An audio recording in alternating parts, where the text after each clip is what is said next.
Hi friends, welcome back to my YouTube channel Shubha Manu vlogs. Friends, ಇದು ನನ್ನ weight loss ಜರ್ನಿಯ day 11 ಆಗಿರುತ್ತೆ. ಹಾಗಾಗಿ day 11ನ ಯಾವ ರೀತಿ ಕಂಪ್ಲೀಟ್ ಮಾಡಿಕೊಂಡೆ ಅಂತ ನೋಡೋಣ ಬನ್ನಿ. ಇನ್ನು ಫ್ರೆಂಡ್ಸ್, ಈ ಒಂದು ವಿಡಿಯೋದಲ್ಲಿ ನನಗೆ ಲಾಸ್ಟ್ ಟೈಮು ಕಮೆಂಟಲ್ಲಿ ಕೇಳಿದರು, ವೆಯ್ಟ್ ಲಾಸ್ ಏನೋ ಮಾಡ್ಕೊಂಡಿದ್ದೀನಿ ಬಟ್ ಬೆಳ್ಳಿ ಫ್ಯಾಟ್ ಅನ್ನೋದು ಕಡಿಮೆ ಆಗ್ತಿಲ್ಲ ಅಂತ.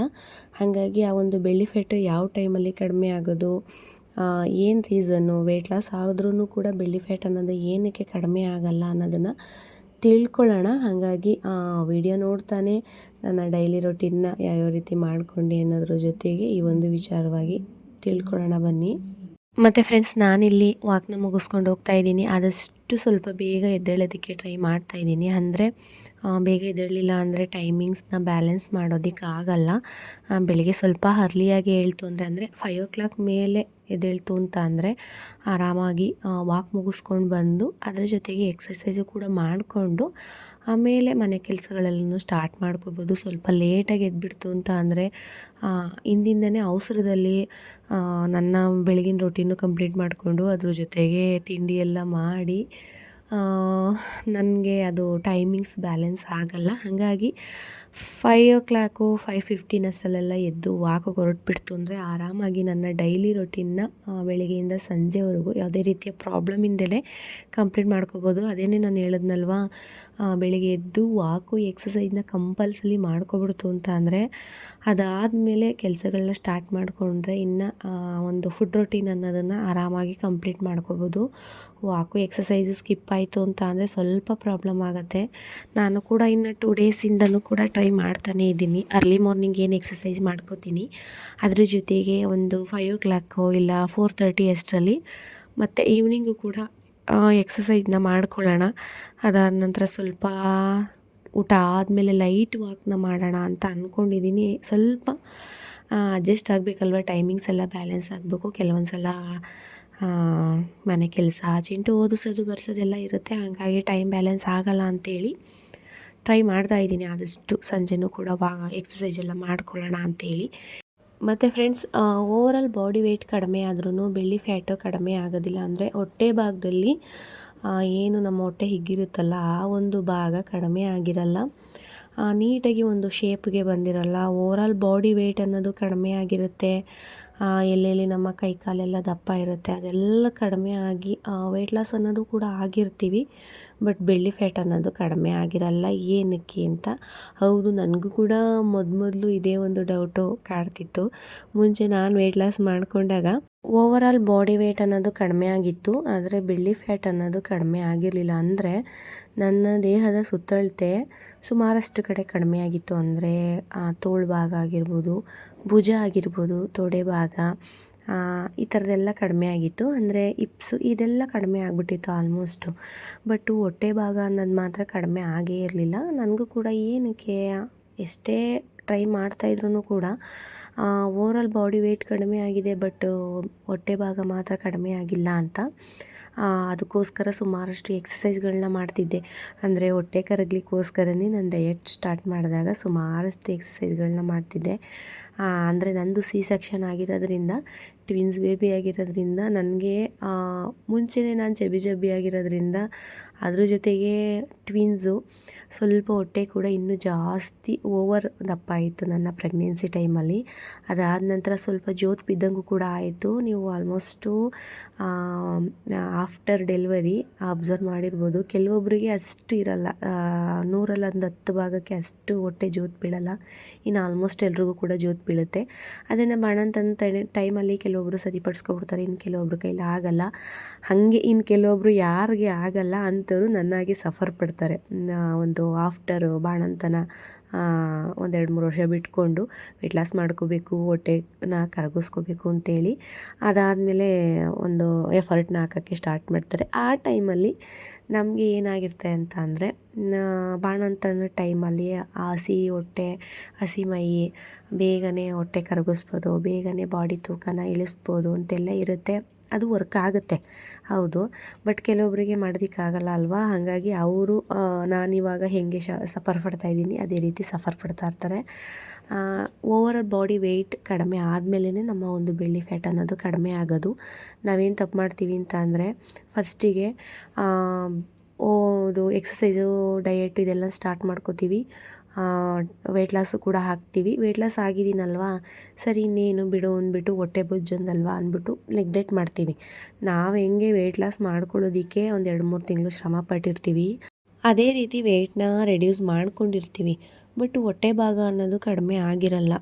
ಅದಾದಮೇಲೆ ನಾವು ವೆಯ್ಟ್ ರೆಡ್ಯೂಸ್ ಆಗಿದೆಯಲ್ವಾ, ಹೊಟ್ಟೆ ಭಾಗ ಅಲ್ವಾ, ಅದು ಏನಂದ್ರೂ ಹೋಗಲ್ಲ, ಸರಿ ಬಿಡು ಆಯಿತು ಅಂದ್ಬಿಟ್ಟು ಸುಮ್ಮನೆ ಆಗ್ಬಿಡ್ತೀವಿ. ನಾವು ಮಾಡೋದು ಅದೇ ತಪ್ಪು. ಓವರಾಲ್ ಬಾಡಿ ವೆಯ್ಟ್ ಕಡಿಮೆ ಆದಮೇಲೆ ನಾವೊಂದು ಬೆಳ್ಳಿ ಫ್ಯಾಟ್ನ ಆರಾಮಾಗಿ ಕಡಿಮೆ ಮಾಡ್ಕೋಬೋದು. ಹಾಗಾಗಿ ನಾನು ಕೂಡ ಅದೇ ತಪ್ಪನ್ನ ಮಾಡಿದ್ದು. ಸರಿ ಬಿಡು, ಬಾಡಿ ವೆಯ್ಟ್ ಕಡಿಮೆ ಆಗಿದೆಯಲ್ವ, ಹೊಟ್ಟೆ ಏನು ಮಾಡೋಕ್ಕಲ್ಲ, ಅದು ಹಂಗೆ ಇರುತ್ತೆ ಅಂದ್ಕೊಂಡು ಒಂದು 20% ಅಷ್ಟು ಕಡಿಮೆ ಆಗಿತ್ತು. ಓಕೆ, ಅಷ್ಟೇನು ತೀರೋದಪ್ಪ ಅಂತಲೂ ಅನ್ನಿಸ್ತಿರ್ಲಿಲ್ಲ. ಸರಿ ಇಷ್ಟಿದೆಯಲ್ಲ ಅನ್ಕೊಂಡು ನೆಗ್ಲೆಕ್ಟ್ ಮಾಡಿಕೊಂಡೆ. ಬಟ್ ಅದು ಹಂಗಲ್ಲ. ನಾವು ಎಷ್ಟು ಓವರಾಲ್ ಬಾಡಿ ವೆಯ್ಟ್ನ ಕಡಿಮೆ ಮಾಡೋದಕ್ಕೆ ಅಂದರೆ ಕೈ ಭಾಗ ಆಗಿರ್ಬೋದು, ಕಾಲು ಭಾಗ ಆಗಿರ್ಬೋದು, ಹಿಪ್ಸು, ಎದೆಭುಜ ಇದೆಲ್ಲ ಹೆಂಗೆ ಕಡಿಮೆ ಮಾಡ್ಕೊಂಡಿರ್ತೀವಿ, ಅದೇ ಥರ 2 ತಿಂಗಳು ಹೆಂಗೆ 2-3 ತಿಂಗಳು ಶ್ರಮಪಟ್ಟು ಎಕ್ಸಸೈಸ್ ಮಾಡಿಕೊಂಡು, ವಾಕ್ ಮಾಡ್ಕೊಂಡು, ಡಯಟ್ ಸ್ಟಾರ್ಟ್ ಮಾಡಿಕೊಂಡು ಬಾಡಿ ತೂಕನ ಕಡಿಮೆ ಮಾಡ್ಕೊಂಡಿರ್ತೀವಿ. ಆಫ್ಟರು ಒಂದು 2-3 ತಿಂಗಳು ಅದೇ ರೀತಿ ಶ್ರಮ ಪಡ್ತು ಅಂತ ಅಂದರೆ ಆರಾಮಾಗಿ ಬೆಳ್ಳಿ ಫ್ಯಾಟ್ನ ಕಡಿಮೆ ಮಾಡ್ಕೋಬೋದು. ನಮ್ಮ ಹೈಟಿಗೆ ತಕ್ಕಂತೆ ವೆಯ್ಟ್ ಬಂದಮೇಲೆ ನಾವು ನಮ್ಮ ಹೊಟ್ಟೆ ಭಾಗ ಕರಗಿಲ್ಲ ಅಂತ ಅಂದಾಗ ಮತ್ತೆ ನಾವು ಕಂಟಿನ್ಯೂಸ್ ಆಗಿ ಡಯೆಟ್ನ ಮಾಡ್ಕೊಳ್ತು ಅಂದರೆ ಆರಾಮಾಗಿ ಹೊಟ್ಟೆ ಭಾಗ ಕಡಿಮೆ ಆಗುತ್ತೆ. ರೀಸನ್ ಇಷ್ಟೇ, ನಾವೇನೇ ಒಂದು ಫುಡ್ಡನ್ನ ತಿಂತು ಅಂದರೆ ಹೆಲ್ದಿಯಾಗಿರ್ತಕ್ಕಂಥ ಫುಡ್ಡಲ್ಲ ನಾನು ಹೇಳ್ತಾ ಇರೋದು. ಒಂದು ಬೇಕ್ರಿ ತಿಂಡಿ ಆಗಿರ್ಬೋದು, ಜಂಕ್ ಫುಡ್ ಆಗಿರ್ಬೋದು, ಹೆಲ್ದಿಯಾಗಿರ್ತಕ್ಕಂಥ ಫುಡ್ಡಂತೂ ಏನೂ ಅಲ್ಲ. ಫಸ್ಟಿಗೆ ಹೊಟ್ಟೆಗೆ ನಾವು ತಿಂತು ಅಂದರೆ ಶೇಖರಣೆ ಆಗೋದು ನಮ್ಮ ಸೊಂಟದ ಸುತ್ತಳತೆಯಲ್ಲಿ ಒಂದು ಎಕ್ಸ್ಟ್ರಾ ಫ್ಯಾಟ್ ಅನ್ನೋದು ಅಲ್ಲಿ ಶೇಖರಣೆ ಆಗೋದು. ಹಾಗಾಗಿ ಎಕ್ಸ್ಟ್ರಾ ಫ್ಯಾಟು ಬೆಳ್ಳಿ ಫ್ಯಾಟಲ್ಲಿ ಶೇಖರಣೆ ಆಗಿ ಅದಾದ ನಂತರ ಇನ್ನಿತರ ನಮ್ಮ ದೇಹದ ಭಾಗಗಳಲ್ಲಿ ಸೇರ್ಪಡೆಯಾಗೋದು. ಫಸ್ಟಿಗೆ ನಾವು ಡಯೆಟ್ನ ಸ್ಟಾರ್ಟ್ ಮಾಡಿದಾಗ ನಮ್ಮ ದೇಹದ ಇತರ ಭಾಗಗಳಲ್ಲಿ ಫ್ಯಾಟ್ ಲಾಸ್ ಅನ್ನೋದು ಆಗಿ ಅದಾದ ನಂತರ ನೆಕ್ಸ್ಟಿಗೆ ಓವರಾಲ್ ಬಾಡಿ ಫ್ಯಾಟ್ ಕಡಿಮೆ ಆದಮೇಲೆ ಬೆಳ್ಳಿ ಫ್ಯಾಟ್ ಅನ್ನೋದಕ್ಕೆ ಬಂದು ನಿಂತ್ಕೊಳ್ಳೋದು. ನಾವೇನು ಮಾಡ್ತೀವಿ, ಓವರಾಲ್ ಬಾಡಿ ಫ್ಯಾಟ್ನ ಕಡಿಮೆ ಮಾಡ್ಕೋತೀವಿ. ಆದಷ್ಟು ಬೆಳ್ಳಿ ಫ್ಯಾಟ್ನ ಕಡಿಮೆ ಮಾಡ್ಕೊಳ್ಳೋಷ್ಟರಲ್ಲಿ ಸ್ಟಾಪ್ ಮಾಡಿ ಡಯೆಟ್ನ ಫಾಲೋಅಪ್ ಮಾಡೋದನ್ನ ಬಿಟ್ಬಿಡ್ತೀವಿ.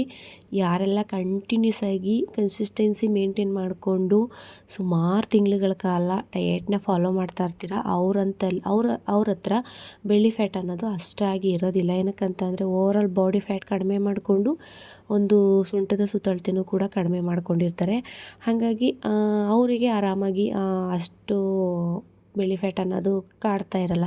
ಇನ್ನು ನಮ್ಮದೆಲ್ಲ ಹೇಗೆ ಗೊತ್ತಾ, ವೆಯ್ಟ್ ಲಾಸ್ ಆಗಿದ್ದೀನಿ, ಅಯ್ಯೋ 10 kg ಕಡಿಮೆ ಆಗಿಬಿಟ್ಟೆ, ಅಯ್ಯೋ 15 kg ಕಡಿಮೆ ಆದೆ ಅಂಥೇಳಿ ಅಂದ್ಕೊಂಡು ಸರಿಯಾಗಿ ನಾವು ಕಂಟಿನ್ಯೂಸ್ ಆಗಿ ಡಯೆಟ್ನ ಫಾಲೋ ಮಾಡಲ್ಲ. ಹಾಗಾಗಿ ಕಂಟಿನ್ಯೂಸ್ ಆಗಿ ಓವರಾಲ್ ಬಾಡಿ ವೆಯ್ಟ್ನ ಕಡಿಮೆ ಮಾಡಿಕೊಂಡು, ಅದೇ ನಾನು ಹೇಳಿದ್ನಲ್ವ, ನಮ್ಮ ಹೈಟಿಗೆ ತಕ್ಕಂತೆ ನಮ್ಮ ಬಾಡಿ ವೆಯ್ಟ್ನ ಕಡಿಮೆ ಮಾಡಿಕೊಂಡು ಅದಾದಮೇಲೆ ಬೆಳ್ಳಿ ಫ್ಯಾಟ್ಗೆ ಬರ್ನ್ ಮಾಡ್ಕೊಳ್ಳೋದಕ್ಕೆ ಸ್ಟಾರ್ಟ್ ಮಾಡಿ ಆರಾಮಾಗಿ ಬೆಳ್ಳಿ ಫ್ಯಾಟ್ ಅನ್ನೋದು ಕಡಿಮೆ ಆಗುತ್ತೆ. ನಾನು ಕೂಡ ಈ ಸಲ ಓವರಾಲ್ ಬಾಡಿ ವೆಯ್ಟ್ ರಿಡ್ಯೂಸ್ ಮಾಡ್ಕೊಳ್ಳೋದ್ರ ಜೊತೆಗೆ ಬೆಳ್ಳಿ ಫ್ಯಾಟ್ನ ಕೂಡ ಕಡಿಮೆ ಮಾಡಿಕೊಳ್ಳೇಬೇಕು ಅಂತ ಅಂದ್ಕೊಂಡಿದ್ದೀನಿ. ನೋಡೋಣ ಯಾವ ರೀತಿ ಆಗುತ್ತೆ ಅಂತ. ಇನ್ನು ಬೆಳಗಿನ ತಿಂಡಿಗೆ ಎಂದಿನಂತೆ ABC ಜ್ಯೂಸನ್ನ ಮಾಡ್ಕೊಂಡು ಕುಡಿದೆ. ಅದಾದ ನಂತರ ಅರ್ಲಿ ಮಾರ್ನಿಂಗ್ ಸ್ನ್ಯಾಕ್ಸ್ನ ಕಂಪ್ಲೀಟ್ ಮಾಡಿಕೊಂಡು ಇಲ್ಲಿ ಹಬ್ಬದ ಊಟ ಕೊಟ್ಟು ಕಳಿಸಿದ್ರು. ಹಾಗಾಗಿ ನಾನ್ ವೆಜ್ ಊಟ ಆಗಿರೋದ್ರಿಂದ ಸ್ವಲ್ಪ ನಾನ್ ವೆಜ್ಜು ಅಂದರೆ ಸ್ವಲ್ಪ ಗೋಟಿ ಗೊಜ್ಜು, ಸಾಂಬಾರು, ಪೀಸಸ್ ಅಷ್ಟಿರಲಿಲ್ಲ. ಹಾಗಾಗಿ ಅದನ್ನು ಮಧ್ಯಾಹ್ನದ ಊಟಕ್ಕೆ ಮುದ್ದೆ ಜೊತೆಗೆ ಊಟ ಮಾಡಿದೆ. ಇನ್ನು ಊಟ ಆದ 1 hour ಬಿಟ್ಟು ನಾನು ಮಜ್ಜಿಗೆನ ಕುಡಿಯೋದು. ತುಂಬ ಊಟ ಆದಮೇಲೆ ನೀರೆಲ್ಲ ಕುಡಿದಿರ್ತೀನಲ್ವ, ಹೊಟ್ಟೆ ತುಂಬ್ದಂಗಿರುತ್ತೆ. ಹಾಗಾಗಿ 1 hour ಬಿಟ್ಟು ಮಜ್ಜಿಗೆನ, ಅಗಸೆ ಬೀಜದ ಪುಡಿನ ಸೇರಿಸ್ಕೊಂಡು ಮಜ್ಜಿಗೆನ ಕುಡಿತಾ ಇದ್ದೀನಿ.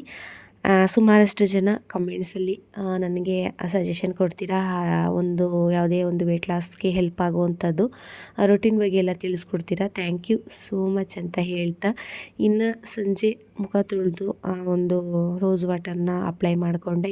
Evening snacks black coffee with ಕಡಲೆ ಬೀಜನ ರೋಸ್ಟ್ ಮಾಡಿ ತೊಗೊಂಡೆ. ಅದಾದ ನಂತರ ನೈಟ್ ಊಟನ ನಾನಿಲ್ಲಿ 2 ಬೇಯಿಸಿದ ಮೊಟ್ಟೆ, ಅದ್ರ ಜೊತೆಗೆ ಗ್ರೀನ್ ಪೌಡರ್ ಏನು ಮಾಡ್ಕೊಂಡಿದ್ದೆ ಅದನ್ನು ಮೇಲ್ಗಡೆ ಸ್ವಲ್ಪ ಸ್ಪ್ರೆಡ್ ಮಾಡಿ 2 ಬೇಯಿಸಿದ ಮೊಟ್ಟೆನ ನಾನು ನೈಟ್ ಊಟವಾಗಿ ತೊಗೊಳ್ತಾ ಇದ್ದೀನಿ.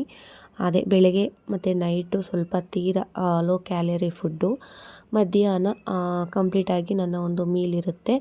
ಅದೇನಾರು ಆಗಿರ್ಬೋದು, ರೊಟ್ಟಿ, ಚಪಾತಿ, ದೋಸೆ, ಮುದ್ದೆ, ರೈಸ್ ಏನಾದರೂ ಸರಿ ಕಂಪ್ಲೀಟಾಗಿ ತೊಗೋತೀನಿ. ಇನ್ನು 2 ಡೇಸಿಂದ ನಮ್ಮ ಮನೆಯವ್ರಿಗೆ ನೈಟ್ ಊಟನ ಬಾಕ್ಸಿಗೆ ಪ್ಯಾಕ್ ಮಾಡಿ ಕೊಟ್ಟು ಕಳಿಸ್ತಿದ್ದೆ.